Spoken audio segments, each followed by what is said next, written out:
Voltamos para o segundo bloco do painel regional desta terça-feira, que entrevista Sidney Vida, delegado regional de turismo, e também é nosso convidado Carlos Saraiva, presidente do PTB de Guarujá. Eu volto, conforme eu prometi, com a pergunta do Uriel. Qual a proposta para investir em mão de obra qualificada para o turismo? Coisa muito carente, e eu concordo com você, Uriel, na nossa região. Olha, esse trabalho, Uriel, obrigado pela questão, muito interessante. Ele já vem sendo feito hoje, por exemplo, pelo Instituto Brasileiro de Inclusão Social no Turismo, capitaneado pelo excelente, inteligente e profissional Eduardo Ragazzi e a equipe do Instituto. Qual que é esse trabalho? A grande carência não é, digamos assim, dos gestores do alto escalão, mas sim do garçom. Mas sim da camareira, do manobrista, do barman, esse pessoal que inclusive ganha socialmente, né, o desenvolvimento social e econômico tão preconizado e que já foi alavancado a status constitucional, no artigo 180 da Constituição, quer dizer, o próprio legislador já diz, olha, é aqui que vai se desenvolver. O que eles fazem o IBSTUR? Já que é uma carência governamental e da iniciativa privada. É o terceiro setor trazendo esse pessoal, principalmente dos morros da região, um trabalho belíssimo já. Acabaram de formar 60 garçons. Comunidades carentes. Não é isso? Comunidades carentes, integrando e trazendo essa pessoa para um primeiro emprego. A partir do momento que ela tem um primeiro trabalho, Willy e Carlinhos, você pode dizer como gestor público, né, Carlinhos? Mas... ele deixa de ser um garçom um dia e passa a ser um gestor futuro. Nós tivemos o prazer de conhecer o trabalho realmente desenvolvido pelo IBSTUR e agora, a meu ver, ainda é muito pouco perto do que a região precisa. O Uriel está com a razão. E aí é que o poder público tem que interagir com mais praticidade. Nós temos que sair um pouco da teoria e partir para a prática. Essa falta de mão de obra é uma coisa sentida pelo comércio local. Até porque o trabalho que o IBSTUR faz, até por ser um trabalho de excelência, ele é automaticamente absorvido pelo conglomerado hoteleiro da cidade de Guarujá. Nós estamos falando só do Guarujá, hein? E imagina que sai o comércio todo da Baixada Santista. Inclusive, nós vamos, uma hora, assim que tiver oportunidade, nós vamos trazer o Eduardo aqui para falar especificamente desse projeto, porque é um trabalho, assim, realmente belíssimo. Né? E do círculo virtuoso, né? Ele usa esse termo, adoro. Você traz a pessoa que precisa de um emprego, dá a carteira assinada, dá possibilidades dela se sentir integrado junto a toda a comunidade local, e daí ela consegue ter, o que eu quis dizer, um start para hoje trabalhar dignamente, né, como o garçom, como a camareira, e amanhã ter voos mais altos, entrar numa universidade, num curso técnico. Cidadania, né? E empreender. Exatamente. Porque nós falamos aqui muito em gerar empregos, em ser empregado, só que culturalmente chegou a hora desse país ter uma mentalidade diferente. Não vamos longe, né? A temporada de cruzeiros aí, né? Nossa Dos Senhora. 20 navios que hoje estão em águas brasileiras, 15... Tem 80% de todo? Tem parada aqui no... Tem parado, são 880 mil passageiros, 1.100 empregos diretos, 8 mil empregos indiretos. Com certeza, desses 8 mil, Sidney, a grande maioria deve ser mão de obra voltada ao serviço. Exatamente. Sem dúvida.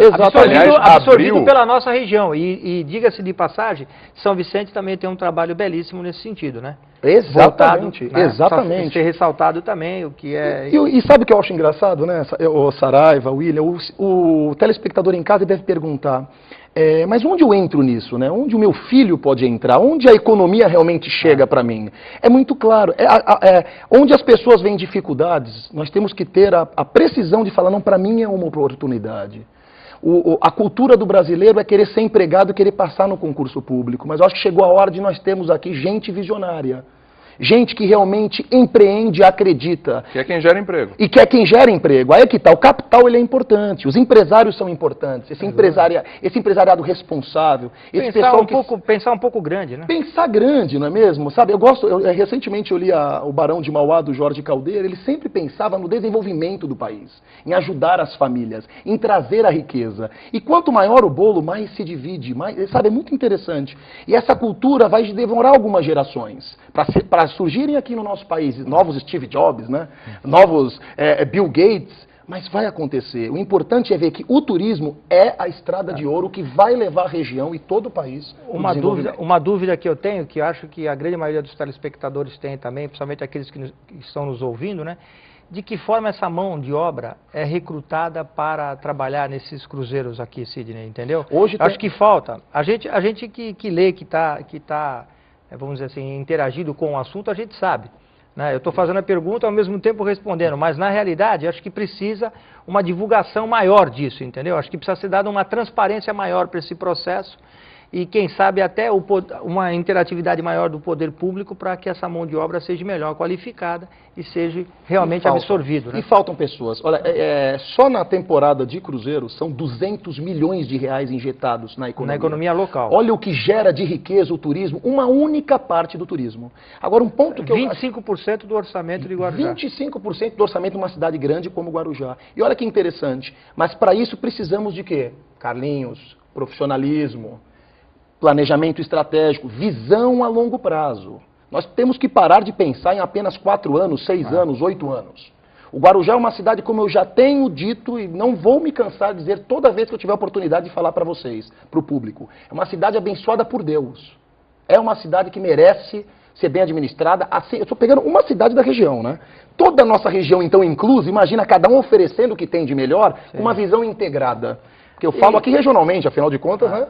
Não, e o importante, essa visão, ela tem que ser, como você falou, na realidade não pode haver competitividade, porque um aparelho turístico numa cidade da região metropolitana favorece todos os demais, tá certo? Então a instalação do Museu Pelé aqui em Santos, toda a região vai ganhar com isso, tá certo?